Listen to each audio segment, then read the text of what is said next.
కానీ ఇక్కడ కర్కాటక లగ్నం వారికి ఈ ప్లేస్మెంట్ అనేది ఆశించినంత పాజిటివ్గా పనిచేయకపోవచ్చు. ఇక శనిగ్రహం యొక్క దృష్టి విషయానికి వచ్చినట్లయితే ఆయన తృతీయ దృష్టి అనేది ఇక్కడ లగ్నం మీద ఉంది. సప్తమ దృష్టి అనేది ఇక్కడ పంచమ స్థానం మీద, బలమైన దశమ దృష్టి అనేది 8వ స్థానం మీద ఉందన్నమాట. సప్తమ స్థానానికి కూడా ఆధిపత్యం ఇచ్చాడు కాబట్టి సో ఈ శనిగ్రహం దశ వచ్చినప్పుడు ఈ సప్తమం కూడా యాక్టివేట్ అవుతుంది. ఈ విధంగా ఈ కర్కాటక లగ్నం వారికి సంపూర్ణ పాపగ్రహం శని అక్కడ 11వ స్థానంలో ఉంటూ ఈ స్థానాల మీద ఆయన యొక్క ప్రభావం ఉంది కాబట్టి ఈ శనిగ్రహం దశ వచ్చినప్పుడు ఖచ్చితంగా ఈ హౌసెస్ అనేవి నెగిటివ్గా పనిచేస్తాయి.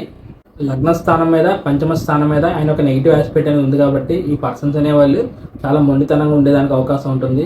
లేజినెస్ అనేది వాళ్ళలో ఉండేదానికి అవకాశాలు ఉంటాయి. అండ్ అలాగే తొందరపడి వీరు ఏదైనా రాంగ్ డెసిషన్స్ అనేవి తీసుకోవడానికి అవకాశాలు ఉండొచ్చు.